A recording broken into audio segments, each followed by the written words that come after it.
Liberia. We discuss everything Liberia, from education to politics, arts and culture, entertainment, agriculture, history, religion, family, and technology.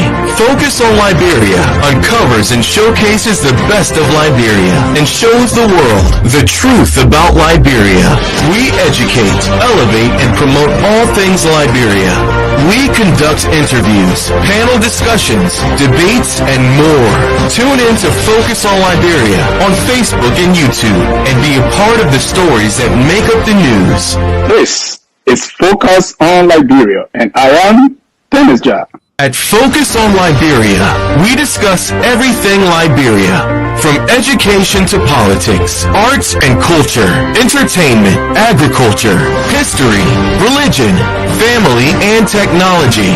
Focus on Liberia uncovers and showcases the best of Liberia and shows the world the truth about Liberia. We educate, elevate, and promote all things Liberia. We conduct interviews, panel discussions, debates, and more. Tune in to Focus on Liberia on Facebook and YouTube and be a part of the stories that make up the news. This is Focus on Liberia, and I am Panelists. Hello, ladies and gentlemen. Welcome to a new edition of On Point. We have with me some of the best minds that Liberia has to offer when it comes to politics. We talk about current events. Liberia, we do not have any shortage of talking points because Joseph Boakai is the gift that just keeps giving and giving and giving. And today we have a platitude. This is a buffet, political buffet on events in Liberia. We are going to be talking about if the president having cold feet in certain areas, what happened to his public policies, especially when he said at certain points there will be no motorcyclists on the main streets in Monrovia. The 23rd hour before the implementation of that policy, the president and the administration have boycotted. They have withdrawn. What's going on here? Are they having cold feet? Or cooler head finally will prevail in this government? We are talking about Liberia. The new people came to town and said, new sheriffs in town, business will not be done as usual. Now we are seeing protests all over the place. In fact, the police chief decided to, goat people, bully people, and said he will never allow protests, never on his watch. He will do it other ways. We saw that, but protest is erupting in the Concession area. This is the time involving, sometimes they say the Bushmaster, the country devil coming out. What really is the issue? We're going to dig deeper. We are looking at other policies in Liberia. In fact, recently, Joseph Boakai administration put up a letter. They said that the killings in Kinjaw, Kenmount County, were the results of protesters with guns, and the president and the team acted in self-defense. But yesterday, on Wednesday, the administration wrote the government to give each victim $5,000 cash. If the government was not guilty, if the police were doing the right thing, and they said these people had guns and they were shooting at the police and the police shot in self-defense, why are they paying them off? And why is the government asking the ministry to pay off without going through the process? Ladies and gentlemen, I have with me here the leader, the original, who is going to officially introduce these topics because it is hard to defend government. Mr. Shea, welcome to the show. Thank you, Mr. Jerome Gebban, the host of On Point. I'm happy to be here to be joining these esteemed gentlemen who are so versatile in discussing current political issues in Liberia. You are right. For the issues on the menu today, more protests erupt at concession areas, this time involving bushmasters. Number 2 on our menu, government no-go policy on motorbike riders abandoned on eve of implementation. The government is saying, well, though we decided this, that some areas will be no-go zone for motorcyclists, we're not going to do that. What is happening? What's going on? We understand the Vice President of the Republic of Liberia, Jeremiah Kpankun, intervened and he had discussion with the authorities at the Liberia National Police, and they had a 160-degree turn on what was a policy decision by the Liberia National Police. What is going on? We will dissect that today. Number 3 on the menu, asset recovery team chakla in the Liberian terms, resignation and threats of resignations. We know a gentleman by the name Emmanuel Gonkwe from the EFF Liberia, that is the Economic Freedom Fighters of Liberia, who was appointed by President Joseph Yuma Boakai to be on the assets recovery team, resigned. Report also say Martin Colley has penned another resignation and others are threatening to resign. They are citing instances of corruption, and in some instances they are saying there's no coordination. There's a wild allegation that the head of that assets recovery team is even requesting $300,000 United States dollars just to renovate office space for their work. They are here to fight corruption, but some people are saying these things that are coming up now completely opposite to what you plan to do. We don't also want to forget about President Boakai and delegation U.S. trip. President Boakai team had put together a 26-member team to come to the United States. They were criticized. They reduced it to 9. But based on my investigation, they came with more than 9 persons. So what are they trying to do? Well, they came on a mission, by the way, to attend the U.S. African Summit. Did Boakai put anything in his bag for Liberia? We will discuss that. Well, gentlemen, these are the issues on the menu for discussion today. I will not hesitate to bring in Mr. Evans Morris. How you doing? It's good to have you. Thank you, Mr. Shea. I want to say Happy Mother's Day. I mean, how can we forget our mothers today? Today is Mother's Day. I don't know if you guys forgot, but Happy Mother's Day to all the mothers watching. I'm sure you guys will take your wives or your mothers out. Some of us who are still blessed to have our mothers with us. But Happy Mother's Day to all the mothers. That would just be my opening. All right. Dr. Fidel C.T. Body, how you doing? Joining us from the UK. Yeah, I'm great. Even though I did say Happy Mother's Day to women across the world, in the UK, we actually celebrate Mother's Day in March. So hours have come and gone. But yeah, I think it's a good place to start. And I'm very happy to, the topics we have on the menu today are quite good. And I'm excited. I'm also excited to have my brother Aliu Kamara here with us today. So that's good. Mr. Aliu Kamara is a strong Joseph Boakai supporter. He believes in this man as a Christian will believe in Jesus. It's okay. How you doing, my good friend? Why you like me, my man? Tell me today. Why you like my business? Because you're distinct. You have a personality like no one else. So that is unique in itself, And good to see you again, Dr. Budi. I like to ask this question: how come nobody gives a damn about fathers, man? Nobody celebrate us. I don't even get gift on Father's Day, but if I don't give any gift on Mother's Day, I'm in trouble. Nobody wants to speak to me. Keep it short. Keep it short. Keep it short. You see. Now you're doing tap for tap now. But you're over here ranting all over the place. But anyway, thanks for having me, and I'm looking forward to a great show and hear what Mr. Nangwe has to say. All right. Also with us as a panelist here at On Point is Mr. Joseph Tower. It's good to have you, brother. How you doing? How's family? Yeah, thanks very much. Everyone is doing good. I'm happy to be here today. Good topics, and I hope we kind of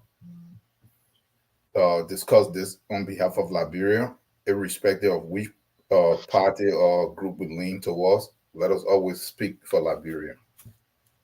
Thank you. Well, I want to say a very big Mother's Day to all mothers, especially those in the Liberian community from us here at Focus on Liberia.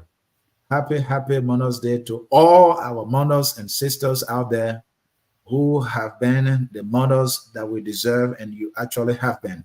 We want to say Happy Mother's Day to you, especially to my own mother, Mambi, I will call her. Happy Mother's Day, Mommy. Mr. Gibman, let's get the business started. The Liberian people are waiting to hear our perspectives on these very interesting topics we have today. Get us started. Well, thank you, Mr. C. Our co-host, Michael Padmore, is here. Mr. Padmore, welcome. Mr. Palmer, you are muted. Oh, don't know how to unmute. Can you guys hear me okay? Yo, will you be the last person talking now? Yeah, he came in upside down. Now he's talking. It took him 5 minutes to straighten the camera. Welcome, Mr. Padmore. How are you guys doing? I am doing great. It's been a busy Sunday. You have Mother's Day and everything going on. So yeah, but I managed to make it. So great. Thank you for the hard work behind the scenes. All of the topics and everything else you're looking at there. When I was locked out of my system, Mr. Padmore does this for us all the time. Mr. Padmore, thank you. Ladies and gentlemen, we all have said to our families, our mothers, our wives, our sisters, our adopted parents, whoever they are, grandparents, as long as you are a mother, we say Happy Mother's Day from our team. Mr. Kamara wants me to remind you that since 1847, on Father's Day, the most I ever got was some kind of tie, and they don't even do that anymore. I don't even get the tie anymore. So we are not complaining, but we just want to remind you that Father's Day is next month. Don't leave us out.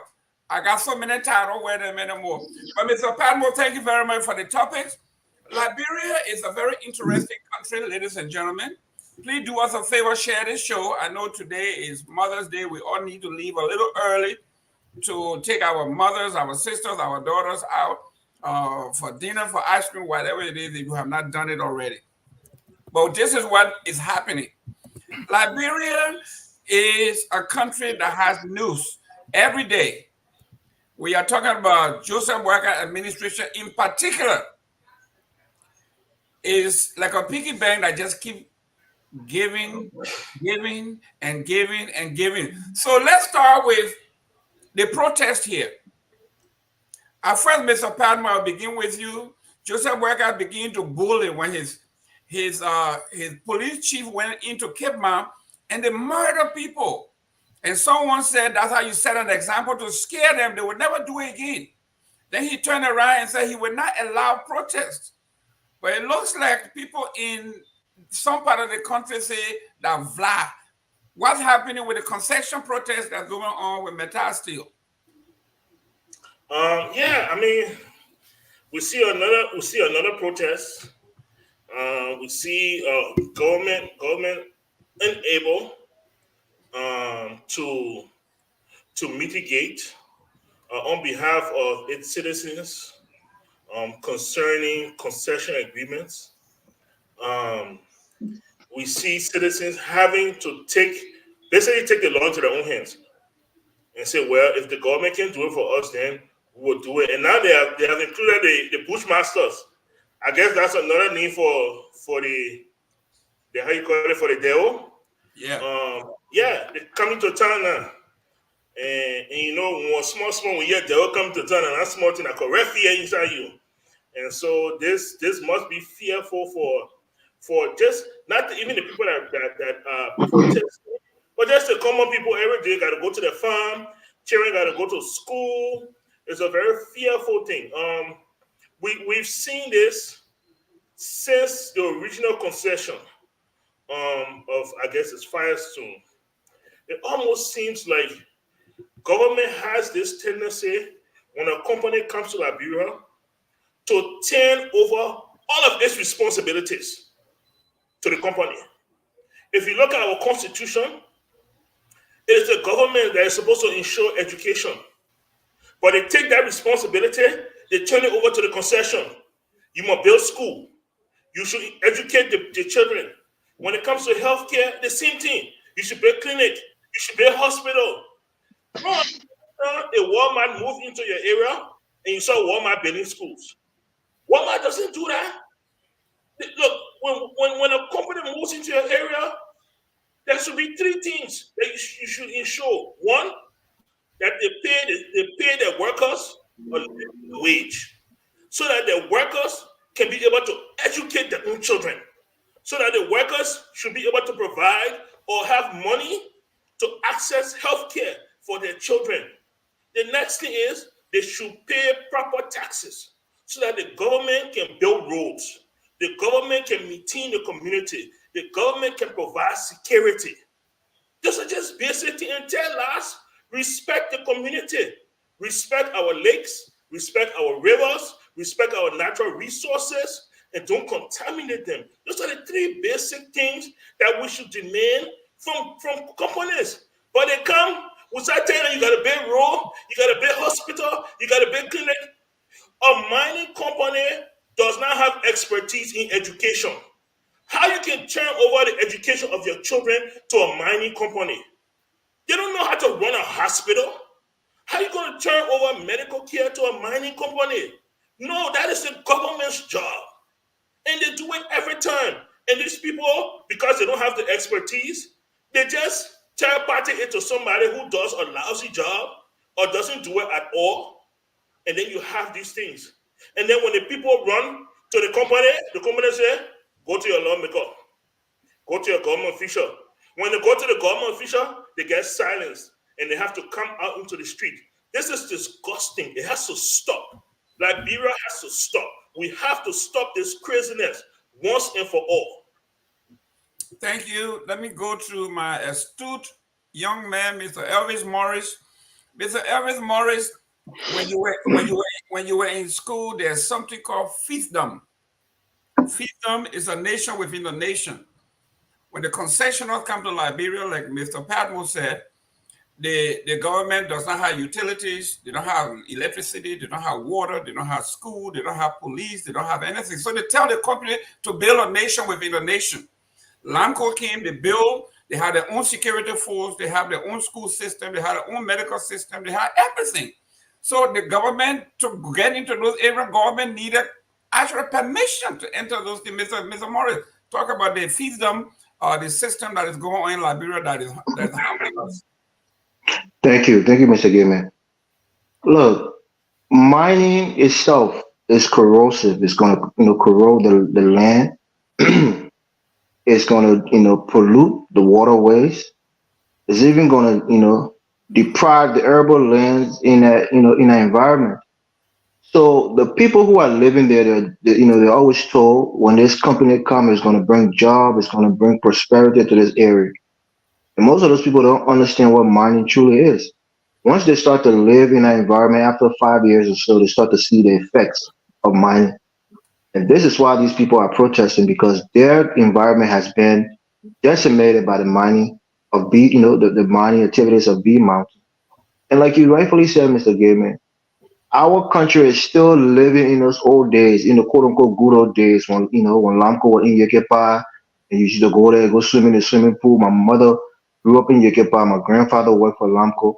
So, people understood what LAMCO meant, and they thought that's how all the mining, company or the concession company should act. But they forget that LAMCO was a conglomerate. I won't say a conglomeration, but it was backed by, I think, 3 or 4 different countries.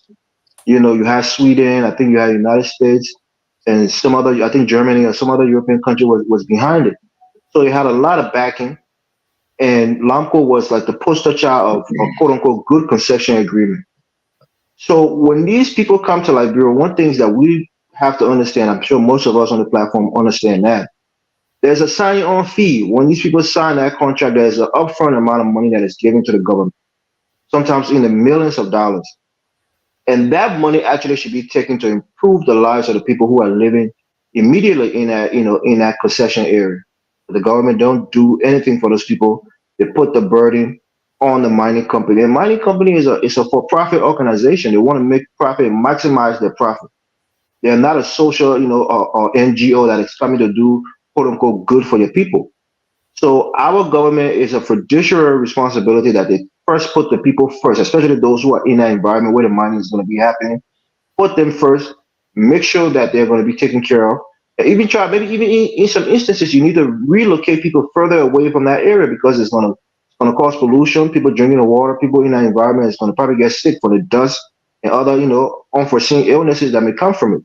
So our government don't do their due diligence, and they don't take care of the citizens who are supposedly supposed to benefit from these mining agreements. So for me, you can't put the blame solely on the mining company because their main purpose is to make profit. And our government there is to protect lives and property and they're failing to do the bare minimum to protect the lives of their citizens who are living in these mining concession areas. That would be my take on Good. it. Mr. Kamara, let me come to you because at the beginning of Joseph Boakai's campaign, it was under Joseph Boakai's auspices that all the concession agreement was signed. He said that when he becomes president, he was going to review all of these concession agreements.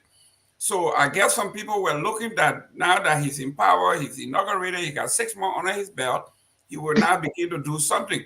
Mr. Kamara, what is going on here with the protests, and how will the government, or should the government, address the issues? Joseph Boakai doesn't have 6 months under his belt. That's the first. So let's clarify that. And secondly, Joseph Boakai is going to review the concessions. That is also part of his agenda. You know, things that were done. You see, the foundation of anything is very important. How were these things put in place that have made it a tradition? Let's talk about Liberia Agriculture Company. Who signed that concession? Who gave them all of those responsibilities?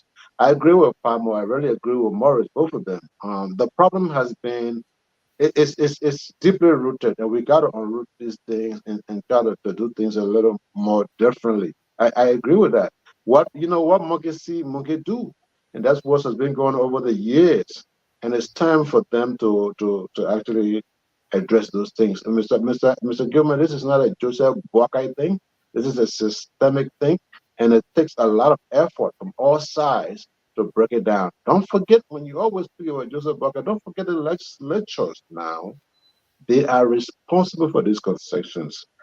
These concessions were not signed under Joseph Boakai. When Lamco came to Liberia, where they were ordered to build homes, they were ordered to build this and that hospital. Joseph Boakai was the president of Liberia. Mr. Kamara, okay. we are not talking about Lamco. He only made reference to Lamco. We are talking about Metal Steel. That contract was signed under Joseph Boakai's auspices. But what I'm telling you, Metal Steel took over from Lamco the same way Lamco contract was signed all the way back several years ago, before Joseph Boakai was even a boy. That's the same formula. Again, like I said, monkey see, monkey do. That's the same formula they follow. Now, the question here now is not about Joseph Boakai. It's not about politicizing this. It's about how can we attack this system that doesn't help the generation, didn't help the generation before us, and wouldn't help the generation after us. How can we break it down? Joseph Boakai being the head. Let's focus on that for a minute. Good. Joseph Boakai monkey, Joseph Boakai monkey see, monkey do. Mr. Tawo, Joseph Boakai, the biggest monkey in this group here. That's not what I said. It was under his auspices that this concession agreement, 68 of these concession agreement was signed, and our global partner said 66 out of the 68 concession agreement were actually criminal against the Liberian people. Joseph Boakai, in his campaign speech, said he was going to review all of these concessions and he was going to do right by the Liberian people. He never mentioned, not even in his concessions, in his acceptance speech, in inaugural speech, he couldn't speak because he fainted. But this is where we are here now. Mr. Tawo, Joseph Boakai, and Metal. Oh, that's time you're taking for nothing. Answer another question. Mr. Kamal, we know government had to defend. Keep quiet. Go ahead, Mr. Tawo. Yeah. So in the first place, everybody pointed something out that is part of the problem that we are going through. Elvis, Padmo study made some very good points, reinforced by Elvis, and then back up by Mr. Kamara. But you see, I don't know why we are acting surprised. We are acting shocked. It's probably because we as Africans have been told not to know our history. And each time the history of Africa is brought up on many occasions, where even on this platform, there are people that will vehemently reject and rebuffed. History is what guides you. The future doesn't exist. The future is an imagination. The present is incomplete. History is what guides you. Everybody else knows their history. Why am I saying this? Africa, this is not just Liberia problem. This is more greater than Joseph Boakai, right? This is the same problem faced across Africa. When they sat in Berlin and designed Africa as a nation state, which is not part of how Africa functions. That is not how we function when we rule for over 10,000 years. We don't function based on nation state. It was designed to do these things. We're saying that we should blame the government or blame this. Yes, we blame the government, but you know that the concession agreements are not, they're not written by the government, right? They're brought in, already written. And because of how the countries are structured and they're already indebted, they are forced to sign these agreements. And when they sign these agreements, these are the things that are in it. Let's look at something here. First, the government. Remember when I first came on this show, how did I come on here about preserving the forest, right? Here are the international groups who talk about the Africans that want to use their own land to farm or to do anything. They're putting park rangers with arms in their hands. But these are the same people that own the concession companies. Do you know that the agreement that the program that Liberia entered under Ellen Johnson Sirleaf through the IMF program, Liberia is not allowed to sign any kind of other agreement other than concession. Concession don't develop you, it degrade and it destroy the environment in the country. Trying to get into anything other than concession, avoid your membership into that stuff, and you owe all kinds of penalties. This is what IMF and World Bank, this is what Liberia, this is what tying even the Boakai government's in. But look, the government come in, concession is a crime against the people. The government have no right to those land based on land ownership, on how it functions. The government is stealing those land, conniving with outsiders, and displacing and removing the people. And the people that are not removed, they're destroying their land. So this is where we should really start from. This have to be toned down. The government is not in no position to issue concession because the government does not own no land. The land belongs to the people who are the original owners of that land that have lived on there. My own family, what portion of my family was removed from the land in lack, completely evicted. So these are the things that, so this is where we should start. So this is not a Joseph Boakai stuff. So please, let us look at it on a greater scale. What is going to help us is that the government need to facilitate. If a company come in town, like Asla Metal or whoever, we need to go into partnership with these people in terms of building the industries in Liberia, where this thing can be refined. They say that it will create job. Which job? If you go way into Cape Mount for you to do some mining, what it take for you to mine, are those people trained and skillful enough? So that's the first lie. So the area in which the mining concessions are done, or any kind of concession, it's not, the job is not created for those people. It's people coming from Monrovia and from other places that have the expertise or the little know-how. They're the ones that are coming in. So the government is stealing people's land, turning it over to concession companies, getting a little bit of pocket change, and then they just forget about it. This is what we are having. So that needs to change. Great. Dr. Booty, you are hearing what we are talking about here. It has come to the point now where the folks are taking matters into their own hands. They're bringing out the bushmaster or our country devil to make a point. I think maybe 10 years ago, Bishop Warner was a guest speaker at one of my events, and he told me the story about the full removal of his ancestors from the Firestone to where they were when they pushed them out of there. When Joseph Boakai came, he said, these things, we are going to review them, and we're going to make good by our people. Here we are. The president has not made one comment about the concessionaires, about the concessions, and then we saw the massive murdering of the people in King George from the president that said he was coming to do good by them. What is our responsibility to our people, Dr. Booty? How do we address this issue once and for all? Well, I think, on the issue of concession, I'm glad that we're talking about and it kind of linked to my background in terms of research as well. But I think I'm just going to take 1 minute to disagree with everyone before answering my question as well. I think I disagree with Mr. Patmore when he talks about government passing on its responsibility to create build schools and hospitals and things like that. I'm glad that Mr. Morris gave the example of Lampo. I was born in Bong Mines, and the Bong education system was one of the best in Liberia. The hospital we had, they were very, very good. The system worked very well.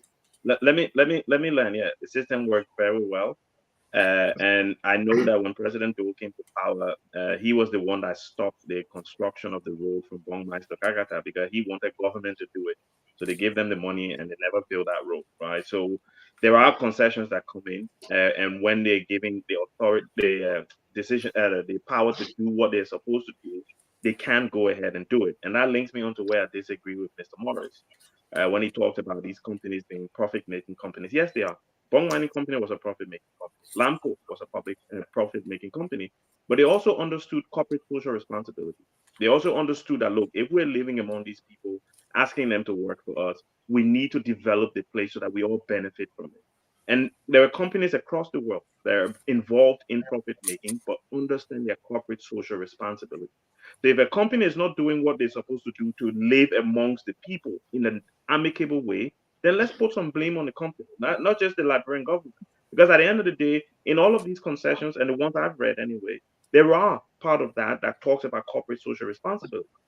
Yes, we can come back to the point that we keep making with government and how corrupt government can be. So we know that, like Salamitel, for example, has this county development fund that it gives to all of the counties on their track towards Grand Bassa County, and the government normally mismanage that money. But at the end of the day, the company needs to take some responsibility here. They should know what a living wage is. They should know what they're supposed to pay people to be able to survive. The fact that they're underpaying people, the fact that they have bad working conditions, the government has a part to play because the government is supposed to be having oversight on them, making sure that they're doing what they promised to do in the concession. But at the same time, the people who are running these concessions are human beings. They should understand their corporate social responsibility. Mr. Kamara, I would just explain quickly. I don't want to waste time on what he said. This is a Joseph Boakai issue. Whomever is in power when issues are happening is responsible for the issues. You can't say, oh, because they started doing Ellington, then I'm Boakai, that his responsibility. He's the president right now. Anything that goes wrong in Liberia is his responsibility. Anybody that dies, he's responsible for that death. Any money that goes missing, he's responsible for it. He is the president, right? That's his job. The head is always held responsible for any action in the organization. If you don't want to take responsibility, you should not have become president.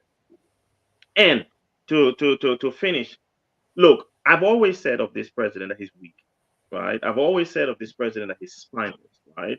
And I believe that people, as much as is their right to protest, as much as it is their right to, come out and voice their discontent with issues that are going on around them, they know that this guy doesn't have the backbone to do anything about it. That's why the army wife came out and started blocking roads and burning things and did. What happened? He called into meeting.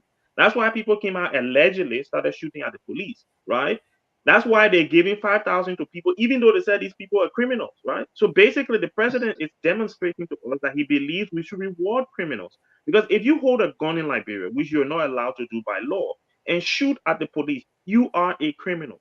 So when the president then decides to reward you for what you've done, that crime you've committed, he is basically saying that, oh yeah, crime is good, so we'll pay you for committing crime. There's a lot of things I could go into about this president that really gets me, but I'll stop there. Mr. Gilman, one minute. Yes. I need 1 minute. No. 1 minute. Mr. Kamara, I'll give you 30 seconds because I want Mr. Padmo to come by and smash you. Go ahead. Okay, so according to Buri, logic here is anything that happened in the country that the president is responsible. Currently as we speak, there's auditing going on. We saw the instance of Brana Samukai. I don't think anybody went after Ellie. But we agree that the president is responsible. So if the president is responsible, go work in government and do something wrong, and then let us lay our hand on you. Say, no, don't catch me, because the president is responsible. But you see, this particular issue about the concession, again, I want to remind us, it's not about Joe Boakai. It's about a system that has to be broken. We have a Republican form of government, people. Regardless of our personal vendetta, with Joe Boakai, we have to respect the system we have. If we don't want the system, then we must dismantle it. The executive branch of government has no authority over the judiciary and has no authority over the legislature. Remember, when a concession is passed, the law plays its part. And the lawmakers are the brain behind the concession. And again, Mr. Gilman, this is something that you should have learned in the third grade, a simple civic. The speaker, the president, the vice president of the country presides over the Senate, whatever. Okay, he only votes when there is a tie. So you cannot say it was under Joe Boakai watch. It was under Joe Boakai watch. Your propaganda. All right, go ahead. Can I just take 10 seconds to respond to what he just said? Because at the end of the day, when the legislature passes a law, the president has to sign it before it becomes law, right? The president has to sign it before it becomes law. So that's a teamwork. Don't mislead the people who are listening. Don't mislead the people, right? The president has to sign it. What's wrong with that? Dr. Booty, he didn't go to third grade. Go ahead, Mr. Panel. Look, agree with me. Look, Mr. Kamara. Yes, the vice president votes only when there's a tie, but the vice president mostly presides. He decides what comes to the floor. He decides who speaks. He decides the flow of things. So don't give Vice President Joseph Boakai. Don't let me finish. You are talking about interrupting you. But let me go back to Dr. Booty here. Look, companies are there to make profit. That's their job. That's what they exist. When a company ceases to make profit, that company begins to die. As simple as that. Okay? Companies don't come into places to embark upon social welfare. That's the government's job. You know, I didn't grow up in bond mines, but bond mine are my playground. When you hear people talking how bond mine was a good school, that means they went to Bontown school. They go to Zawieta. You know, people they don't. I went to Bontown school. What? Yeah, I went to Bontown school. Yes, when people from Bonman said Bonmans had a great school system, that means they went to Bontown school. They didn't go to Zawieta school. I'm making a difference between the two. Because but Bontown was for the children of the people who work for the concession. No. There were people who worked for the concession whose children went to Zawieta school. No. Let's get that right. Zawieta school was also, but it depending on your level in the company, decided whether your children went to Bontown school or they went to Zawieta school. So yes, this is my point here. When the bond mining company decided to leave Liberia, what happened to bond mines? When Lamco decided it was going to leave, what happened to Lamco? You burn it. This is what happens when you allow companies to come in, build hospitals, build schools, build houses. So when they leave, they take the air out of those places. That's not how you create communities. And that's what I'm saying here.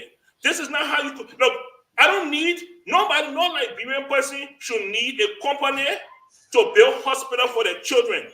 If you pay me what I am worth, if my child is sick, I will put him in my pocket and I get money for them to go to hospital.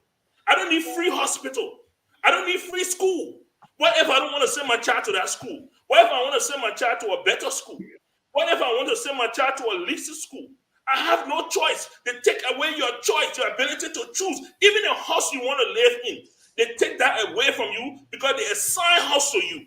Why can't you just pay the money you're taking to build house, to build school, why can't you just pay your workers instead of paying my workers $100, $150 a month? How about you pay them hourly and you pay them the $15, $20 that they are worth so they can make thousands of dollars every month, and then they can decide where they want to go. If we continue on this path of giving responsibility to concessions, we will find ourselves in this place all of the time. Many years ago, when they took the consistent farmers off their farms and brought them to Firestone to make them rubber tappers, and we turn over the responsibility of feeding those people to Firestone, and Firestone imported rice. That's why we are today. Today we are eating imported rice because we continue to turn over the responsibility of government to concessions. And this is what I'm saying. And this is why we will continue to this cycle. That's why we are crying now. You're right, my brother. You're all right now. Let me sir. Thank you. Mr. Tamara, can you let him speak? But I need to respond quickly. Let me. He came at me quickly. Nobody. Tower got to talk about. 1 minute. We're going to go to item number 2, but I cannot agree with Mr. Padmo more. Padmo is right for the first time in your whole life. Okay. For those of you who are into politics or going into politics, when you are talking about concession agreement, I heard somebody here said what they did was they would come and they would pay X amount of money in cash upfront, basically, which is a bribe. What happens? The government officials take that money and they divide it among themselves, and the people are left holding the bag. So, Mr. Padmo, I agree with you. When the company comes, they say we want to, how they call it, whatever agreement, $100 million upfront. We get $100 people. Yeah, I think it'll be a travesty. they get $100 million upfront to the ending government, and Mr. Taiwo, real quick, so we can go to the next. Yeah, look at what happened here. I agree 100% with what Mr. Padmo said, and this is what I have been saying here. We shouldn't mess up a company coming in, setting up within a concession area, schools that their children and people who work there will choose to send their children to, or hospitals that their staff will go to. That is completely different because they're trying to have a functioning system within a concession zone. The government should not delegate its responsibility for citizens within our county or outside of that concession zone to the company and leave it to the benevolence of a company that came in to make profit. That is just that simple. Everybody else understand this. It's only us. And then why is it that when Lanco left, only Buri now understand it. Yeah, why when Lanco left? No, but I need to be allowed to respond. Yeah, why when Lanco left? Yeah, why when Lanco left or Bowman left, like Padmo said, I said it. Why did everything break down? Because they come in, you are on the outside, they hold all of the expertise, they hold everything, they hold the technological knowledge, right? So if you form partnership with them, whether the government or whether capable people that are qualified as Liberians, that are business point investors, somehow they have a joint venture. Guess what? Liberians will be trained over time. You phase out certain management and technical skills that must go to Liberians and qualified Liberians. What that does is you send Liberians out to places and they're trained and they come back. If this company decide to leave, guess what? The country and the Liberians are capable of carrying on that particular project. So guess what? Nothing just collapsed. This is where we should be gearing towards. Thank you. But you can't. Everybody had a chance to talk twice on this topic except me. Let me give my chance to rebut some things. After Dr. Booty, you go. Go ahead, Dr. Booty. Go ahead. All right. So, Mr. Padmo, let me just ask you a question, right? So, Bong Mines went into Bong Mines went into Bong Mines when there was no Bong Mines, right? That complete area was forest, right? That entire area.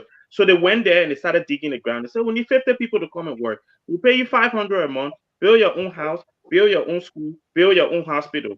How do you think that was going to work, right? That they go into the place, there is absolutely no infrastructure there, right? And then they call people to come and work from all over the country. You bring people in to come mine, you bring people in to come do work, but there is no infrastructure. How are they supposed to get started? And you're saying, oh, they're not supposed to build schools, they're not supposed to build houses, they did not force anyone to go and live in those houses. They offer a job, and part of the package of that job meant you had a house to live in. There were electricity. Bong Mines, right? My dad worked for Bong Mines. And what my father made working for Bong Mines was probably 10 times the average Liberian person was making, right? So you can't tell me we still got free, he still had a free house, right? We still have free access to school. We still have free access to the hospital. And he was paid way more than most Liberians. And you're telling me that is wrong, that they came into a bush, a complete forest area, and turned it into almost a city, right? And you say that that is wrong. That if you just pay the people $500 or $1,000 a month, they would have been able to develop that place on their own. When Lamco left, when Bong Mines left, it was because of the war, right? They didn't leave because they wanted the war. All of They left because of the war. Sorry. I apologize. Mr. Puri. I apologize. I should allow you to finish. I apologize. Sorry. You're not wrong. You said they didn't leave because of the war. That's a misrepresentation. They left. I was in Bong Mines. Bong Mines left. We were in Bong Mines when Prince Johnson came to Bong Mines. After the company had already left, we were still there, right? So I know that they left because of the war. The company left because of the war. They couldn't operate while we were fighting and killing each other. They left because of the war. Like Mr. Kamara alluded to, and then he wore a handbag. The reason why there's nothing standing in Bong Mines is because we all looted everything from there, right? They're not the company looted it. We the It's the Liberian people that looted the thing. The hospital is still there. The hospital is still operating, right? The hospital is still there. The government is operating the hospital. It's supposed to be, man. That you are saying, no, but Woody has a point too. Woody has a point too. He missed a similar point. Mr. Morris. Mr. Morris, I'm gonna give you this because I'm talking from a personal point of view. When I was with the Chamber of Commerce, before the company comes to your area, when we go solicit companies to move to Florida, they ask the question, do you have the utilities? Do you have the schools? Do you have the hospital? Do you have the road? Do you have access? These are things that the government should have ready before the company come. Florida cannot tell IBM, say you're going to come to Florida, you're going to build your own road building. They will say, listen, I'm Florida going to listen. What we are talking is the same system. Okay, what if the government, Mr. Morris, if the government had invested in utility light, for instance, if the government had invested in roads, if the government had invested in those things, company would just come and pay their fees and then operate. But because we have neglected those things, so we boot it to the company, and the company say, you know what? If I'm going to build Liberia in Liberia, this is what I'm going to pay you. Go ahead, Mr. Morris. Thank you, Mr. Gayman. I want to go back to Mr. Towers' point. I think it's a good point, but I want to disagree with him a little bit. Somebody's calling me. Are you getting me? Go ahead. Yeah. Are you getting me? Yes. Yeah. Okay. So he made a statement that when he said that all of our loans and things that we take is predicated on concession. And that is true, but there's a reason behind it, and this is the crux of this whole issue. When I would just give you an example of a common man when he go to a bank to go borrow money, the first thing they're looking for is your tangible asset that you have, whether it's your home, or other things that you have that are of assets to you. Liberia, since we don't have a developed economy, since we have, compared to what other countries have in their reserve, we have peanuts in our reserve. Your immediate collateral you have is your natural resources. So that's why when you take loans, your collateral on those loans is your natural resources. And it's a contract. You're not allowed to change those contracts by changing, the terms of it and say, oh, we're not going to do concession anymore. Let's make my collateral, something else. If you go to countries that are producing oil, most of the time when they take loans, the collateral is their oil fees, the oil fees that they dig oil from. So this is our issue until we can find ways to know that we are in a hole and that this should be a temporary thing. We should give our natural resources and get the money and then build up ourselves from those monies that we get from these concession agreements and then move into a more industrialized, economy. We will be at the very bottom. This is the base of a functioning country. One second, let me finish first. This is the base of a functioning country. A concession. That's probably the lowest level you can have. So my point here is you can't blame international companies for only allowing us to sell our natural resources in order to pay them back, because that's our actual tangible collateral that we have. That's the key here. So outside of that, you can blame these different companies for all of the things that they do and they don't do. But the reality is we're going to be stuck in concessionaire for the foreseeable future until we can innovate out of it from the money and profit that we get from our concession agreements. Mr. Morris, can you tell Mr. Kamara over there? There you go. He upside down again. Our next topic, please. Okay, Mr. Padmore, before we go to the next topic, this is very important. Let's talk about the protest. Can you guys hear me though? Yes, You hear me? yes. Unfortunately, yes. Yes. Unfortunately, Let's talk, guys. Let's touch on the protest real quick. Do the Liberian citizens have the right to protest? Go ahead, Yeah. Mr. Padmore. Yeah. Talk to me about the protest. Yes, Liberians have the right to protest. Liberians have the right to protest about anything. Why are they protesting though? Right now, they are protesting because their government, not the concessionaires, their government told them when these people come here and dig the iron ore, this is what they will do for you. And the thing where the government told them that they're going to do for them, they're not seeing it. You understand? But yet, the iron ore continue to go. So to the point that when they go to the government send it to the concession. When you go to the concession send it to the government. So now they say, oh, so your team was stupid. Okay, then we'll blind the road. Then we'll blind the as a matter of fact, we'll bring the devil outside. Then everybody Exactly. check. Yes, that is what's happening. The people have. I need to tell Mr. Kamara. No, but I want to clarify something quickly before we go. Okay, Mr. Kamara. The next topic is an hour. No, hold on 1 minute before we move to the next topic.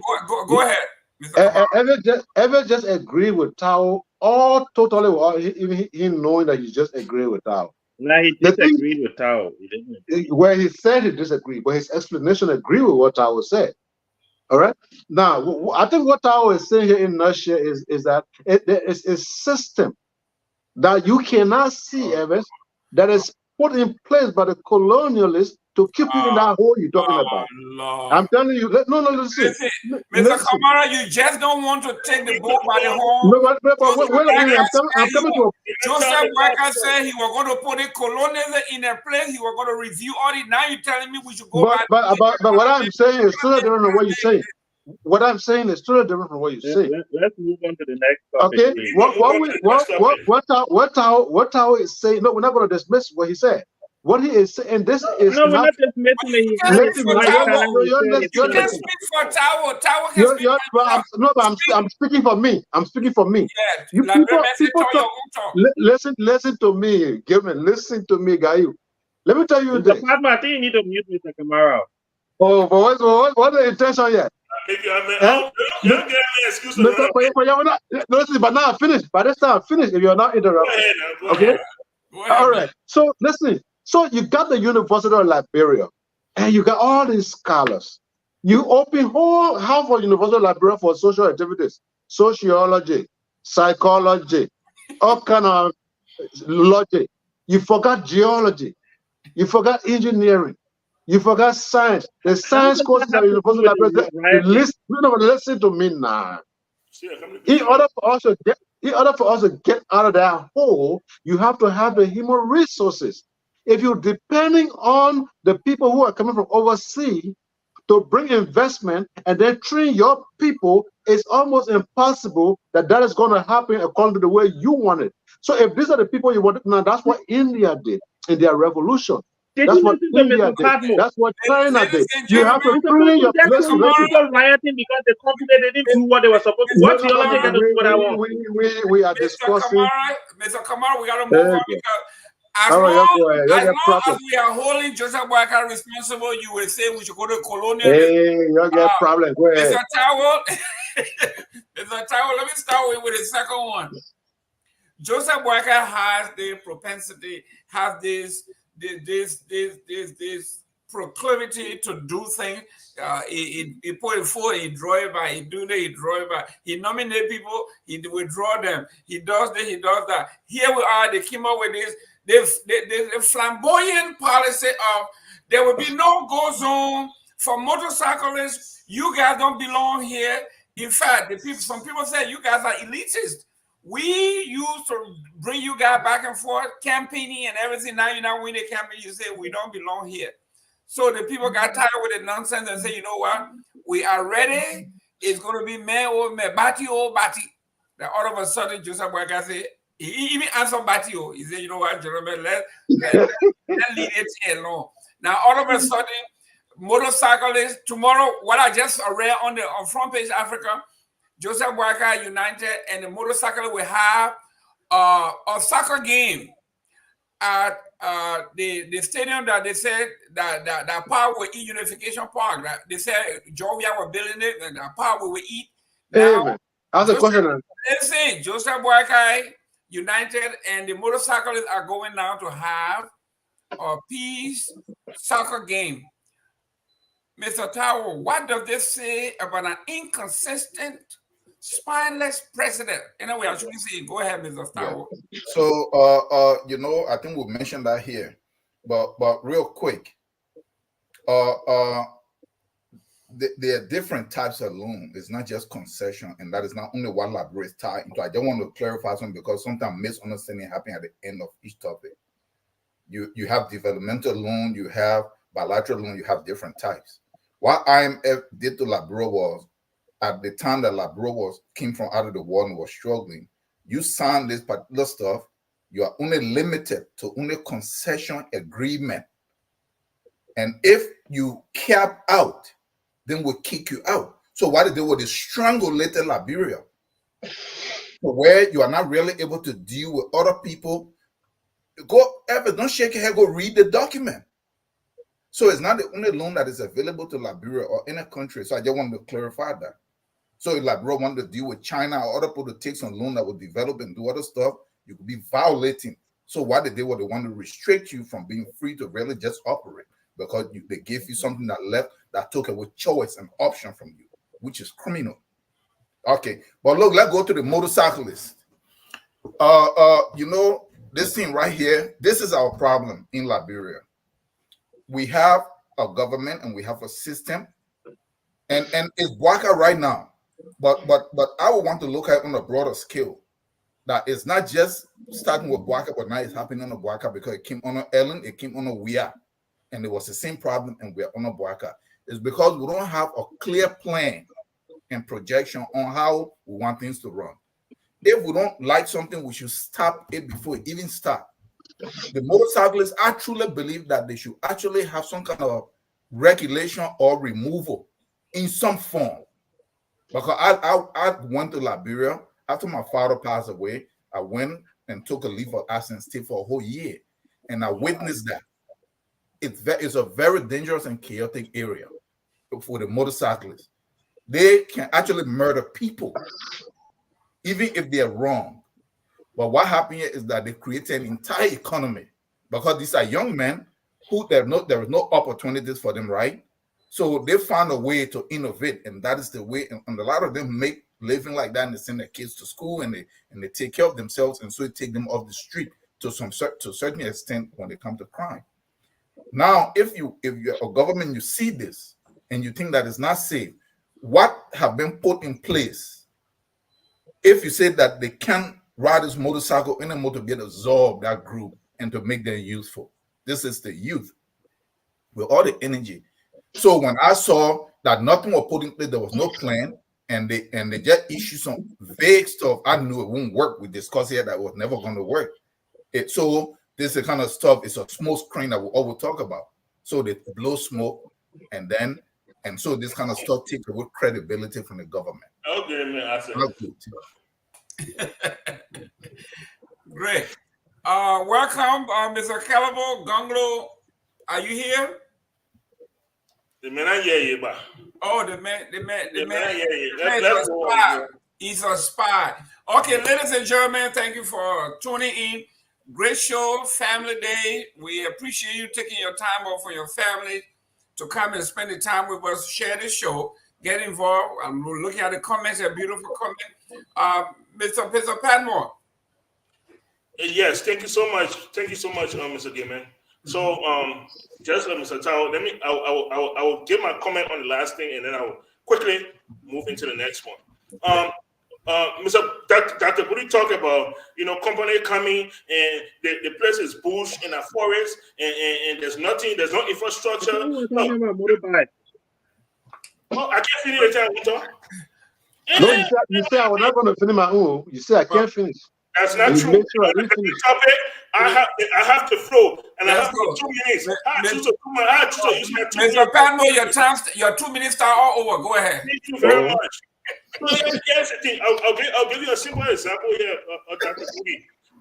When the Weir government decided they were going to build an intercoastal highway, I sent people to Liberia, and I was very intricate on finding the route of that highway, because my plan was to attract investors to purchase land along that route. That's right. And then, as the highway was being built, we were going to provide certain things: lodging, restaurants, food. Look, we have the mental capacity to do these things. If our concession is moving into the Grand Gina forest, and the government informed us that concession will be there in 2 years, we Liberians, we can put together the resources to build hospital, to build school, to do the things, to put in the infrastructure that needs to be there to support this. That's how we turn ourselves into millionaires. We don't do it for the government to do it or for the concession to do it. We gather our own resources and we do those things. That's how we turn ourselves into millionaires. Now, concerning the pimping boys, look, when pimping is the major means of transport in Liberia. Messenger boys use pimping.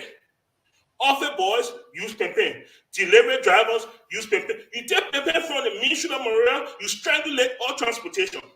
You strangulate it. It will not work. It might look fun, but it won't work. You strangulate the economy. You strangulate businesses. Okay? Everybody knew this. It was a dumb move. It sounded good, but it was dumb from the beginning. If there's an issue with pimping boys, solve the issue. Don't remove the pimping boys. If you want to regulate them. You know, make sure they have helmets, they are registered, they have identifying marks, they have a police. Can you imagine? Pimping people get motorbike, police people ain't get motorbike. So that when a pimping man commits a crime and speed out with a motorbike, police man don't get motorbike. I mean, how are we operating? How are we operating? And this is the problem. This is the problem right there. It's not throwing people into the backyard or on the streets until you solve the problem. It's actually solving the problem. Thank you. Excellent. Mr. Gongo, welcome to the show. We are on the flip-flopping Joseph Boakai administration that says, you know what, my time to speak with a man. Listen, I'm going to kick you off this place. This is not. You can't try it. Go to Spoon TV. You are the cause of me joining the show late. Yeah. I noticed you are misleading the public. That's right. Mr. Kamara, go to Spoon TV where you have a share. Mr. Kamara, before you came on, we talked about the flip-flopping of the Joseph Boakai government. They don't know the difference between political speech and administration. During the campaign, you said when we win, all the people will clear them from the street. In fact, they don't belong there. People clapping for you. Now you have won. Where the American man said the tire meet the road. And Mr. Padmo just expressed it. Mr. Boakai used to have a saying. He said, you don't stop running until the thing that chasing you stop running. The thing that keep the Pepe border down on river, you won't deal with it. Then you want to deal with the Pepe people. This is why they flip flop. Okay, I asked the man a question back. So I think the question is clear. I think I followed the show. I was following the show. I can speak on my mind on a few of the things, the issues you guys are on. You know, there are a few things that are very clear. You know, the irony of where we are now is the fact that this current group in power campaign on experience and good governance. They campaign on 42 years experience in government, and given the fact that the Unity Party itself has been in power for 12 years. So they have reservoir of experience to draw from, to go by. But gentlemen, let's put this in context, in historical context. What the motorcyclist situation is nothing new. When Gregory Coleman and A.B. Croman were the police under the Unity Party government, do you guys remember? They drove the police, the motorcycle out of the street. In fact, they had limitation as to where they can go and where they can go. It worked for them that time because that was the first experiment. But when CDC took power, and Joshua said, free movement is guaranteed. The people should move on. They did that for 6 years. To come back and reverse that is difficult. And this is where I thought they would have learned a lesson to say, oh, we need to analyze where we are. We are in the different terrain. 6 years, these guys move, they made money. Some of them told loan, they multiply their asset. They got so many bikes. They bought, or they moved from bicycle or motorcycle to a tricycle, which is quite expensive. So they started to make money. So the situation where we are, the government brought on herself because there was no crisis. The government created a crisis. This is why even those who try to give the government pat on her back, I said, no. If you create crisis and back off from that crisis, we don't praise you because there was no crisis. The Boakai administration created a crisis. We can't praise them for that. As far as the flip-flopping, it's just enormous. I don't want to go to the double appointments, nominations, and withdrawal and re-nominations, the issue of the Supreme Court opinion. We can go from the issue at the DA. I mean, we can cattle out these instances. I mean, to show that in less than 100 days, the United Party of government has now shown the 12 years experience. They've not proven to us that they learned anything from the 12 years. And the 42-year experienced president has not also proven that 42 years in public service has any value because the judgment has been very poor. Even the quality of appointment in some instances have been very assault. Very poor. Look at the asset recovery. If I were advisor to President Boakai, if you look at the organic grant of the AICC, there is actually a department on asset recovery. I would have rather just beef up that section and give them the power. Then you, the president, you have a plan to have a war and economic crime court. Then even some of the things that had to do with money crime, network, financial crimes that are network around the world by Liberians taking money from the economy and putting in a different bank in different country, I will allow the economic crime court aspect of the war and economic crime to deal with that also. But that's a topic that we haven't reached to yet. That topic is on the list. I'm saying if I were an advisor to him, that's why I would have told him no need to create a political agent called an asset recovery. See what is happening among them now. We're coming to that, Mr. Yeah. So thank you very much, Mr. Booty. Mr. Booty, real quick. I think we're talking about the public policy and flip-flopping. No, I think I want to say something that Mr. Patmo said. I just want to speak to it because he said that, and I think Mr. Kamara will agree with me on this one. He said that, when President, you know what we're going you don't interrupt me normally. When I start agreeing with Mr. Kamara, then you won't interrupt me. Yeah. Mr. Kamara, I see what you're talking about now. You see, every time I agree with you, then that's when you want to. Anyway, let me say what I need to say. Look, when Mr. Patmo said that he had this idea of taking investors to Liberia to work along this corridor, right, to build infrastructure that people would need along the corridor, then I feel that you are being, and I need to find the right word that is very respectful here, but it sounds a bit disingenuous, right? Because B Mountain there. B Mountain hospital.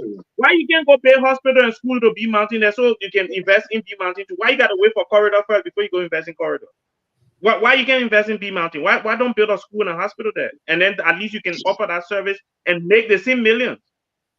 Why it has to be the corridor, right? So look, listen. The fact of the matter is, we have a lot of issues in Nigeria, and I agree with Mr. Bongo on a lot of things. This president has oversold himself to the Liberian people and is underperforming. I believe that, look, I said this from I think the first time I came on this show weeks ago, that this president does not understand what he's gotten himself in for. Some people, as unfortunate as it might sound, are very good number twos. Very good number twos. For those of us who follow football or soccer, as you guys in America will call it, some guy will be as a number two with a manager for years. He wins a lot of trophies. As soon as he go and take over a team for himself, before you look that team get relegated. Some people are good as number 2. This president seems like a number 2 because he can sit quietly in the corner and allow the number 1 to do whatever the number 1 wants to do. Right now, like we have said on the show, and I'm sorry Mr. Nangbe is not here, but we've said on the show many times, he's outsourcing the presidency to people at the legislature. He's outsourcing the presidency to people at the not Department of State, Ministry of State. He's outsourcing the presidency to allegedly his first son or his elder son or his junior. And he's sitting there, and these guys are fighting amongst themselves and making so much mistakes. And he doesn't realize that he here with Fortan on. Oh, he that is Sabu here that I play with Fortan. Great. Mr. Tao, here we are talking about, it looked like flip-flopping is very consistent. We're talking about from day one to where we are. I mean, I don't even know, how do you address this flip-flopping on a major scale? Yeah, when it comes to the flip-flopping, I think we mentioned it here over and over. From the beginning, it means there are a lot of camps, and there are a lot of maybe 2-3 different camps, and they're pulling and pushing and talking at each other, and the president don't seem to really be in charge. You know, somebody can say I have 42 years experience, or I have this. I play in football academy back home, and then like growing up, we have something called I can play player. If any of us said I play football, they say, "Mommy, you can play." I can play. so that's, if you say you can play, me, you have the experience, you can do it. And I want to believe maybe that's why it is, because it's one thing for you to serve as minister in somebody's government where you have the deputy ministers and stuff doing a lot of the work. It's one thing for you to serve as ambassador, for you to work within a system, right? And it's one thing now for you to be the one that have to run the entire system. So it's completely 2 different things. Like I am a CEO of my own organization, but before then, I worked for over 12 years under somebody, and they trained me, and I learned a lot, and I work with Exxon and Chevron and the U.S. military, doing all kinds of different stuff. And so if you have experience, and when you come over, you have to be able to demonstrate that. So, but I'm not seeing this, and it seems like maybe there's just too many different camps. They're polling and talking, and one group come up and they say this. And what happened with blame the CDC people, I mean, or the Unity Party people blame CDC for this, right? Each time there was something on the CDC government, one person say one thing, another person say this, and they were like, oh, they don't have experience with this, but we've seen exactly the same thing, and it's even worse. And I mentioned it from the beginning when I started in December, that this government might be worse than the CDC government before they could even take power. And that is what we are seeing here. Some people try to grade the government that, oh, we need to give them 40%, 60, and this. No, this government failed completely, actually. But what have they really accomplished? Some people want to point at war crime. That's not an achievement. You just wrote something, made an announcement. Everything that they announced have collapsed. Everything that they pointed out collapsed. They want to point at the yellow machine on the road. What is that? What is that? The road been greater before? It's not like they're opening some new road. Are they paving it? That's been done before. It's that $20 million worth of work. So the government is failing. We have to be able to admit this stuff. Now, if they're doing good, we admit. I mean, I will admit it. Great, Mr. Morris. I really want you to dig deeper in your heart. Just find something nice that you could say, you know, we want to give him a break. I've been looking, because from day one, from the time he fainted, he came back, that flip-flop right there. Talk to me about the president flip-flopping. Look, Mr. Gamer, I want us to be, we're not, you know, street boys on this show. We're not grown-up boys on this show. So when people are calling them men, I boy here, there, don't disrespect the president, the office of the president. It's beneath you. But let me say this. You can say something, but you're talking about me, so please. Thank you, Mr. Gamer. The Liberian people knew the kind of style of leadership they were putting into place. There wasn't going to be a rapid fire kind of, leadership. It was going to be a calculative, slow to act kind of leadership. And that's why some of us have some apprehensions about this president, when during the campaign, because we knew that when you're a president, there are going to be things coming at you rapid fire. And you have to have the right team in place. You have to have the strategy, the foresight, and the wits about you to be able to quickly act and solve problems on the fly. And some of these things that's coming up has been almost overwhelming the president. He hasn't been responding to them in lightning time as he should, because that's the job of a president. You are responsible for everything that's happening in the country simultaneously. So sometimes you got to prioritize what you're gonna hit first, and other things that are less important on your list of priorities. But for me, I think it's a natural cause of being overwhelmed. But when you show yourself that you have the experience, you've been there, you sat in a co-pilot seat, and you saw everything with your own eyes, and you saw how the former president dealt with things. So you have some inkling on how to solve some of these problems. And then when you get there, like we say in Liberia, you put you pee on the bed, or you put on yourself, like it's a gross analogy, but you have to live up to the task. And for me, I don't think this president is doing a great job living up to that task. One of the things that's hindering him is the fact that he hasn't completely formulated his government and give these people their clear roles. You have to have fixers. You have to have people who can go into these places and go and fix things. Whether it's with a little bit of money, a little bit of charisma, you have to have those kind of people around you. President Boakai want to do things the old school way and want to take his time to do it while things are moving at a rapid pace. And I think the Liberian people knew this as a style of leadership, and they voted him in. So the vast majority, not the vast majority, but a slight majority who voted for him, this is the leadership that they wanted. So we have to live with it. We can criticize on another judgment day, but this is our reality now for the next 6 years at least. Mr. Ali Kamal, before I go to Mr. Gonglo here, I want you to really, really put on your armor, your bulletproof vest and all that. Talk to me. What is the reason for all the flip-flop? Who is advising the president on these things? Okay, before I go to your political talking point here, let me make something very clear for the audience. My people, Liberia was left behind during the Industrial Revolution. Oh, Lord. And the reason why that happened is because of mispriority in the educational sector. When China was teaching engineering, technology, and science, basically STEM, Liberians are getting PhD in philosophy, public administration, sociology, those things that really does not have any serious impact on the growth of a third world country. Now it's time. Since the Industrial Revolution already left us, now we're in trouble because we got to combine the Industrial Revolution to the digital revolution, and now to AI and whatsoever. The only thing we have to our disposal now is mobile. So we're in trouble. How can we sit down now, together and figure out how can we change our curricular system? Because now as we speak, this age that we're in, college degree ain't even doing it. It's what you can actually do with your hand.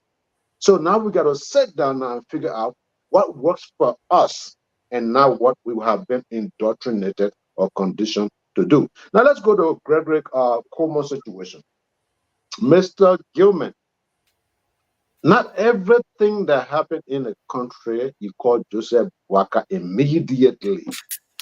The decision for public safety lies in the hands of the police. Road safety lies in the hands of the Ministry of Transportation in collaboration with the police. Now, can we say the big thing that everybody can hear, everything that happened to Joseph Boakai, we already understand that part. But let's break some things into pieces here. I personally want the removal of Gregory Coleman. I don't think Gregory Coleman can do what is needed at this time. Immediately post-war Liberia, Gregory Coleman was police commissioner. The system of the country at that time were different. What they put in place were all broken into particles. by the CDC-led administration. When you come without proper assessment, you make an announcement, national announcement, then you have to stand by it. You can't change it. I have known Gregory Coleman to be a weakling. If Coleman and I talked back in the day when he was a deputy to him from the operation. They didn't get along because Gregory Coleman was always a soft guy. He was the emotional and compassionate kind of guy. He understood the economic condition. But we have the Ministry of Commerce, we have the Ministry of Finance for all that money we got in there. Your job is to enforce laws. You don't come here and interpret laws and interpret or feel sorry for people because of commercial situation, because of economic situation. This job is not going to get done. And I've told people before, you got to remove Gregory Coleman. This Liberia that we have now, that we want to change, fellas, we have to be robust. We have to be definite. We got to be intentional in our doing. If it is the right thing to do, listen, folks. The motorcyclists are our people. But Liberia is not from EWA Junction to Broad Street. That's not where Liberia ends. If their involvement in those places are causing some sort of hazard, then it is only fair to remove them. To be going back and forth, I'm not interested in that. But the issue of generalizing and flip-flopping here, Joseph Brother have said you in very unequivocal terms, but you will not listen because your mind is set. You loaded. Joseph Brother has said he believes in small government. He's trying to now pass the law for the Local Government Act. That's his focus. Some of these appointments you're seeing that he's not making, he's hesitant about making them. Mr. Kamara, thank you very much. I can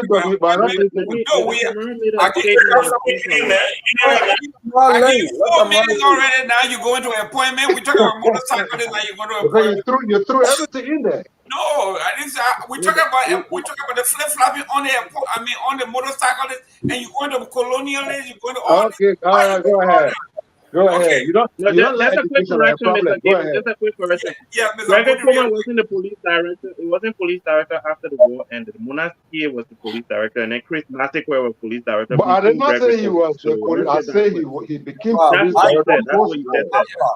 Mike was person after Mike Ambler resigned. I wasn't speaking in those orders. He was police director post war. I understand what he was saying. That Go ahead. I was out on that thing. He was police chief and Krumah was deputy to him too. We know what he's talking about. Mr. Gonglo, Honorable Gonglo, here we are. The flip-flopping, what does it do for the image of our country? Will anybody now take this thing serious? If someone gave you a command, is it really what it is, or sooner or later it's going to be not what it is? Well, I think there's a danger here, and I'm praying that people like Alio Kamara, who are very close to President Boakai, I hope they can take the message to him, because one of his brother is the people who invaded the Liberia Telecommunication Authority offices, against the Supreme Court opinion. His brother who served there before. This is just a sad statement. Up to 2018 was there. You can go to GSC. One of the MLA people, eh? Yeah, you can go to GSC and find the other. So the topic there, the question. You can go to GSC. If fingerprints are all what the GSC or the reporter, you can go and find it. But that's just a comment here. But your comment now suggests to me there are so many different fragmentations within the Unity Party government. Here is a guy who is an ideologue on social media for the Unity Party. Here is a guy sitting here trying to eject and rejecting the first appointment that President Boakai made in the justice system. That shows the level of confidence President Boakai has in Gregory Coleman. And this guy is rejecting him publicly, calling for a resignation. That tells a story. It sums a story. So it is part of the conundrum ongoing within the Unity Party government. But I will say this: there is a danger when leaders begin to flip-flop. Consistency matters. When you are consistent, people begin to respect you. Begin to take your word seriously.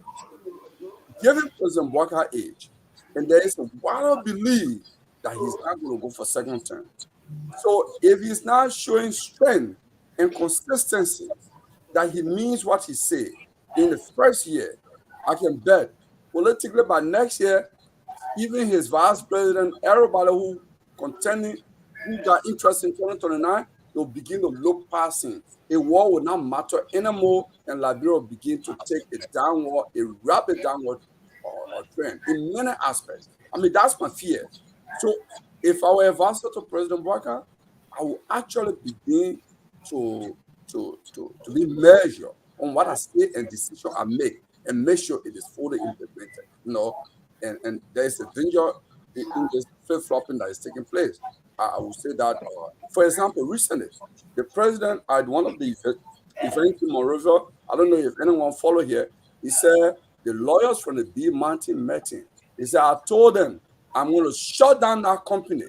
It can't be towing or truck loads of iron ore. You go look, a few years from now, we'll have no bridges. We'll have no this, no that. You president, you publicly, you shut down the company that had a concession agreement with government, because there's a process when there's dispute in concession, how to resolve the dispute. But you come up publicly to say, when I listen to that, I say, my God, who is advising President Boakai? This is a legal contract between government and the company. There are provisions within the agreement that you can use that to say, hey, we're going to set our right on this matter. But to publicly say, I've said to the company lawyer, I will shut. I just thought, and now the company is not shut down here. The people in the B Mountain in Kinjor are planning to demonstrate. They are planning all of stuff. We know what happened with Asla Mita recently. It was just resolved like a few days ago, and we know how it was being resolved. But so only Blanco can lead the topic. I can't lead the topic. Alio, I will let you do anything and say anything you want. No. Thank you very much. But this, for me, it's part of the flip-flopping now, Alio. Okay. The government is grabbing things that they're not consistent with. So I will end on this. The foreign ministry, let's take the foreign ministry case. The president sent special envoy without the knowledge of the foreign minister. I got this from reliable source. He sent Kofi Woods to Nigeria without the knowledge of the foreign minister to meet official in Nigerian government. He sent, I think, one Kuyate, he's at his special envoy also, saying at either to Mali or one of these African countries, out of Chad or one of these countries, he took picture with the president. My reliable source says the foreign minister was angry because she had no idea on, she had no part to play, but the people came directly from the Ministry of State in one. Okay. There's so many things happening. Great. Dr. B. Mr. Game, before we move forward, we're going to have 20 more minutes. Okay. So please, 2 minutes for each person. I will keep the time. Great. Please. Kamara, you got half minute. Dr. Budi, 2 minutes. The inconsistency of the public policy and its danger. I think first of all, I take it back to what Mr. Morris said about we're not street boys yet. Tabooed a haircut in Liberia, so I wasn't insulting the president. It wasn't intended as an insult. I was just saying it would fall on his head, right? And it sounded like a joke because that's how I wanted it to sound. And I think the way you put it was unacceptable for me. I think when we come to the president, I think you also said, Mr. Morris, that he's slow and he's taking his time. It took him 24 hours to disobey the order from the Supreme Court, right? The Supreme Court ruled that the appointment at LTA was illegal.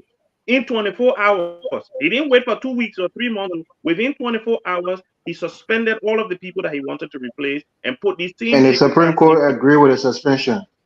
Let's see, Mr. Kamar. I mean, don't interrupt me. I didn't say that. I'm not talking about. I said the appointment.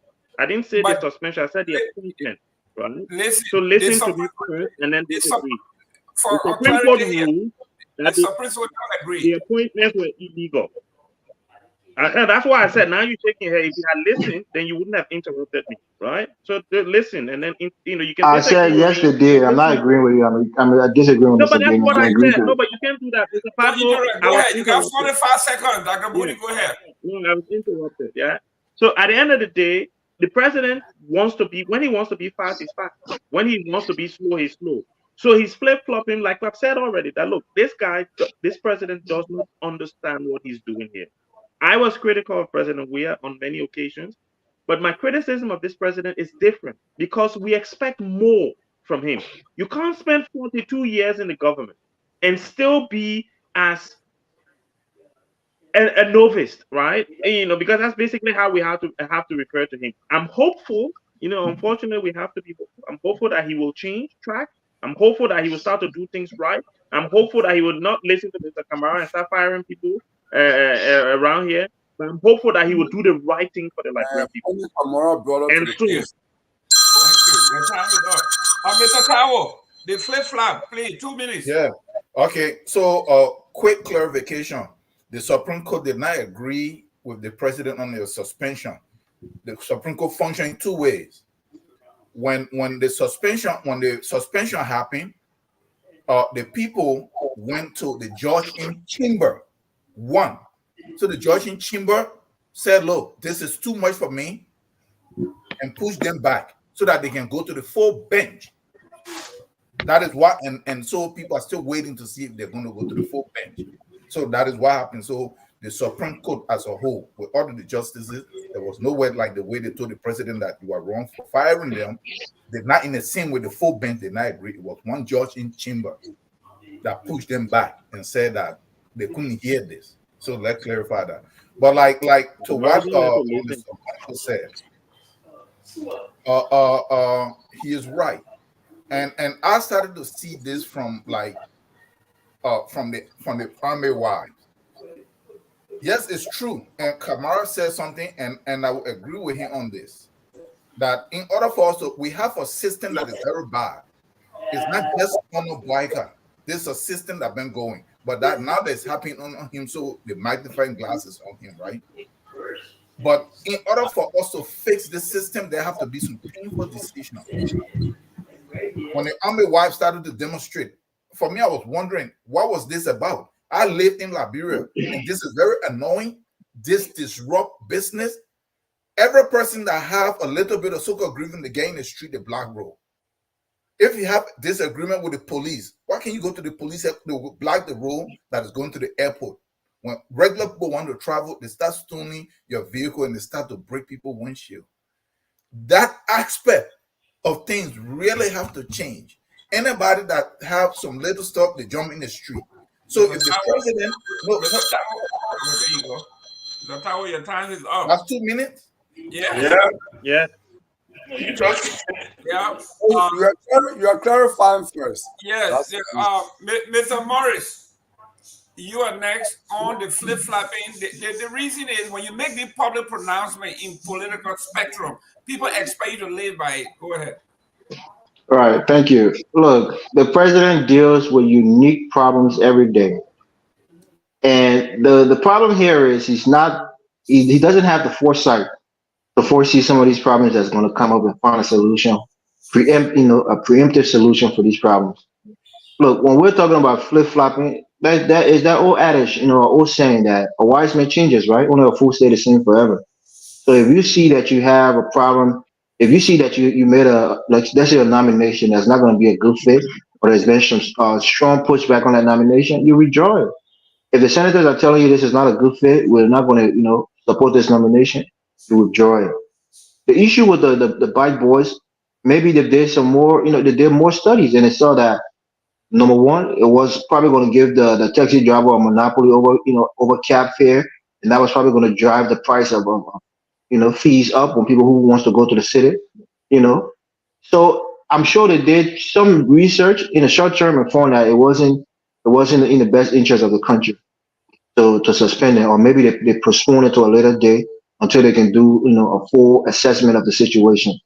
And then lastly, with this whole situation that Mr. Gongler brought up, I think it was Mr. Gongler about sending other people, to different countries without you know, the cognizant of the foreign minister. Look, the foreign minister works for the president. You know, the president can send special envoys. The president can send, special emissaries to go do work on his behalf. He doesn't report to the foreign minister. She reports to him. So the president is the boss. So he can do whatever he wants to do. So I just leave it there for now. Thank you. Not anything he wants to do, but anything the way he wants to push his foreign policy, he can push it that way. Let's go to our last event here. We'll come But back. I'm not sure we got time for that one myself, man. But anyway, go ahead. We start with the last one, and then we go to Kamara. The last one is the asset recovery thing, the debacle of asset. I'm looking at the time here, and thank you for keeping the time. You said set the stage for the last one. The asset recovery is about the same thing about flip flop. Go ahead. All right, thank you so much. Thank you, sir. I was setting my time. Thank you so much. Look, asset recovery. I mean, we're seeing the same thing here. You know, instead of the president using the institution that's already built for those things, he decided he was going to award his partisans and his supporters, his buddies, his old friends, another government position. And so he brought in Martin, he brought in what comes from Martin, he brought in Martin Kula, the UP, what they call him? What is nickname? Rambo or whatever. Other kind of people to get a job, paying them $5,000-$6,000 a month to do asset recovery, and now we see everything fall apart. It's sad. It's indeed sad. It reflects on the poor leadership of Mr. Boakai. I predict that we'll just continue to see a complete downslide of the asset recovery. They never got off the ground, and they will never get off the ground. And maybe like 6 months from now, we'll be talking about something that never happened. Period. Wow. Mr. Kamara. Yes, sir. When we're talking about asset recovery, I think one of the write-ups, the resignation, someone said that Liberia was looking at between $2 and $3 billion around the world that were stashed in different banks, and they were going to go after them. And as it stands, I think Mr. Colley is saying that they are doing everything contrary to law. They are talking about money being spent. They are spending tons of money on renting houses, offices, they want luxury offices, and all the people are resigning, all people threatening to resign. What's going on here, Mr. Kamara, with the asset recovery? Mr. Jerome Gilman, first of all, nobody on the assets recovery team is on payroll. Let's clarify that. Nobody. I'm coming. Let me name my point. No. Don't say that. But allow me to speak. Yeah, listen. The executive order that came into being, the president told the finance minister, make X amount of $1 million available to these people. Go ahead. So don't come here and tell us something that we know. Okay, thank you. So the members on asset recovery are not on payroll. Let's establish that. Secondly, assets recovery spend between $45,000 to $47,000 in the settlement of their offices. The $300,000 in question was something that the chairperson of that team informed the membership that the government has approved $300,000+ for their operations, thereby suggesting to his teammates that he wanted to discuss compensation. Those were some of the places where the problem came from. Nobody has been paid salary on the assets recovery thing. Now, when Mr. Pamo speaks, I understand. I accept him because I know how he's going to speak. Never. When I listen to Pat Joe, I just learn every day. He says, son, look, the 22 players don't get on the field at the same time. He said, in order for the coach to actually get his best team, he has to try everybody in the shortest of period. And then through that, you know who can make it and who can make it. He said, now everybody yelling, wow, give me job, campaign with this. Go take job now. In the next 6 months, you ain't perform, you can't blame nobody, right? So listen, this process is not like Booty sitting down over there eating a London burger and just talking as if being the president of a country is like being a teacher of a 10th grade classroom. It's not like that. Your time is up. Joseph Worker calling, your time is up. Mr. Gonglo, here we are, the asset recovery. Joseph Worker made this proclamation as the finance minister without going through the process. I think it was like $1 million or $2 million, whatever it was. He said they should have the money available immediately for operation. Operation includes salary, transportation, all that. So don't come here. Talk to me, Mr. Gonglo. Well, I will say this. It's a little troubling if what Kamara is saying is true, that the guys on the asset recovery are working as volunteers, then that's unacceptable because they're working for us, for the government. They need to be paid. But I don't even believe Kamara or Story, because I know he has a penchant for making us stories. So I think he's just making us story here to suit the situation. So I don't believe that. I believe they have been paid in some form or manner, because these guys, they claim that they're going to recover billions of dollars. How do you do that as a volunteer? Then you could be tempted to be brave, you know. And for me, particularly on the asset recovery, the folks on the asset recovery, I have zero confidence and trust in their integrity. Zero. And I repeat, zero. Don't take my word. This guy who go all around, he used to be on FOL or I could make whatever. Alice Coffee, go to GSC report of I think 2018 Sunday. Go and see it. He spent 698,000 point something without a financial report. There's a guy who say you got CPA, you got this, you're a GMA controller. His goal is there. When the auditor asked him for management to respond, he said he's still setting it. It's there in black and white. That's the guy who asked the recovery. Lamati has no integrity. That's the lawyer. They'll tell you. It's the guy who got his name, whatever with his crime and other things. I'm not going to go into it. So I think he made a fact. He's a prominent of this phone. Show to me that he has zero commitment to asset recovery. You know, I would say that so far. But I'm going to make a comment on Everett is going free on this one. I want to make a comment on Everett. Forget it, man. You do your closing. You do your closing. Doing closing. Who have not spoken on this? Me. Mr. Oh, come on, you spoke, man. You are a thief. I don't believe. Yeah. Let me get my 2 minutes quick. Mr. Morris, real quick. Asset Recovery Executive Order 126. It says here the president mandated the Ministry of Finance and Planning to make available money appropriated, budgeted for, and to run the asset recovery fully. This man said they shouldn't pay them. Go ahead, Mr. Listen, Mr. Kamara, we got all this stuff right here. Go ahead, Mr.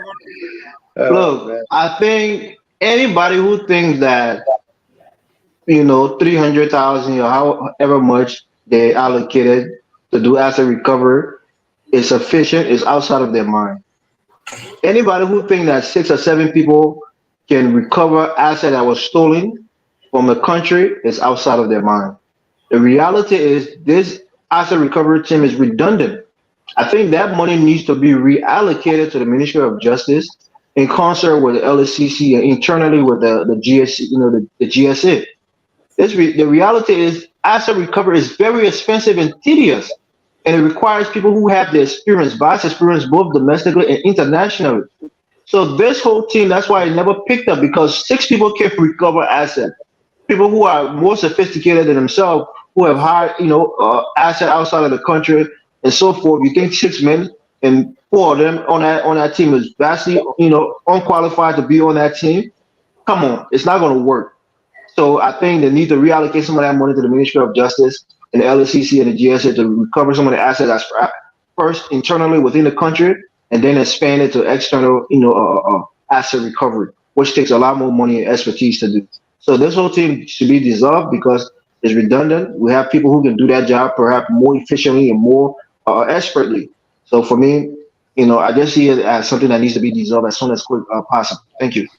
That's the only sensible statement I heard on this issue so far. Oh man, let's hear, man.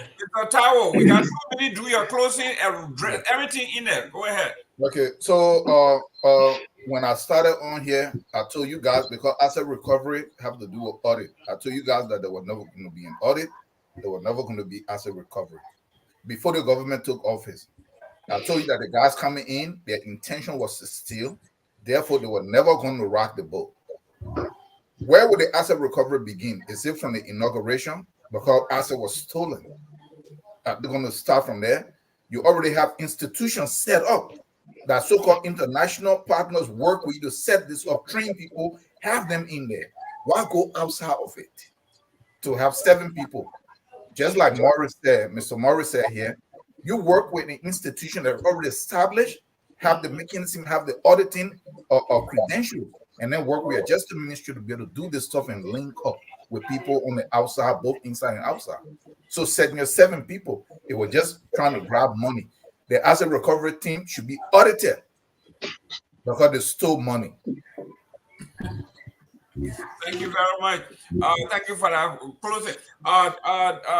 Kamara, 2-minute closing, guy. Okay, talk is very, very cheap. Opinion. One of the reasons why, if you notice, I have not responded to my brother Gwanglo today is because he's not saying anything here but speculating on everything. If you don't believe what I have said, that assets recovery team is not on payroll, do your due diligence. Go and do your research and come back. And you come back and say, yes, Kamara, you are right. Okay? Now, the truth of the matter is that LACC should be spearheading this thing, but we know how the chairman of the LACC was put into that office in the first place. We know who put her there. So we have to make sure that we have some kind of security on security to get us working. However, to Everett's point, yes, the president actually gave authority to the justice minister. It informed other agencies, including the FIA, to work on this issue. Asset recovery will work. It will function. It has been a great show, and I look forward to being on here again. But Mr. Pamo, you'll be ashamed. This government will prosper and will succeed. It will be to my benefit. Thank you. Dr. Tao, Dr. Booty, real quick, 2 minutes here. You hear everything the man is saying, say, will. They will never tell you something, say, we'll have a future. Everything is in the future. Go ahead, close in 2 minutes. Thank you very much. I think, first of all, I'll just push back on what Mr. Kamara said about this 6-month plan that we should give government officials, right? And they're appointing people, and then when they fail in Liberia don't have 6 months to waste, right? That's financial resources that we're wasting. That's time that we could be developing that we don't have. You should have your team ready to go. They should be competent. When you become president, use your own staff. When they fail, and then we'll change them in 6 months' time. That's not how it works. Secondly, you also said that this president is the president of small government. But creating all these extra functions is big government. That's not small government. When you set up asset recovery, when LACC is there, when you set up an office, when you have the Justice Ministry, Office of War and Economic Crimes, when you have the Justice Ministry there, that again is creating big government. So that's not small government. On the issue that Mr. Morris talked about with the Ministry of Foreign Affairs, look, I work, I've got a boss, I've got projects that I work on. If my COO went and did something or spoke to someone about a project that I am managing without giving me the courtesy of telling me first, I'll be pissed off. I'll be asking for a meeting. I will want to know why you would go and talk about a project that I'm leading, even though you're my boss, but you put me in charge to lead this project. So if you want to talk about my project, talk to me first. You don't go behind my back and say, oh, but you report to me. That's not how it works. So you live in a society where those things don't happen. So you don't be disingenuous when you say that. On the asset recovery, Mr. Gaiman, look, we said from the start that, look, these guys should have started by identifying assets that need to be recovered, right? They need to do an audit, identify assets. They say, oh, look, let all the money that Fidel stole, let all the money that Gaiman stole, now we go to court. Yes, can you give us something so we can go after Fidel and Gaiman to collect this? They didn't start with an audit, like Mr. Tao said. We don't know what asset they're going to recover. They're taking people's personal properties, and then the people take them to court and they're losing. So this whole thing is a mess, and these guys need to get their act together. Thank you. Gongolo, the 2 minutes. Well, I was going to make comment on Ever's statement, but I think Dr. Budi dealt with it sufficiently. I mean, because that's not how it works. Foreign minister is doing, even if you send anybody to any country, they're going to meet the Liberia ambassador, Liberia mission in that country. The foreign minister must inform them that there is a delegation coming and you must receive them. You must lead them to the presidency of that country or to the foreign minister of that country to say you can do anything. I know Elvis try most of the time to be like maybe the balanced guy. I listened to him on one show. I think yesterday I tried calling him. He was talking about things about education, lack of capacity, and what have you. But it is true. What he said is true. But Unity Party also saw that in the criticized CDC on all of this, and the fact that there was capacity challenge, capacity gap, in the country. So I'll leave it at that. But I was end on this. Great show. Flip-flopping in the government is just unprecedented. It was never like that under Ellen Johnson Sirleaf. It was never like that under We are underperformed in many respects, but it was not flip-flopping on appointments and withdrawal and what have you. I mean, we did perform, but hey, flip-flopping was not one of the issues that we can identify with him on. Okay, so I will leave it like that.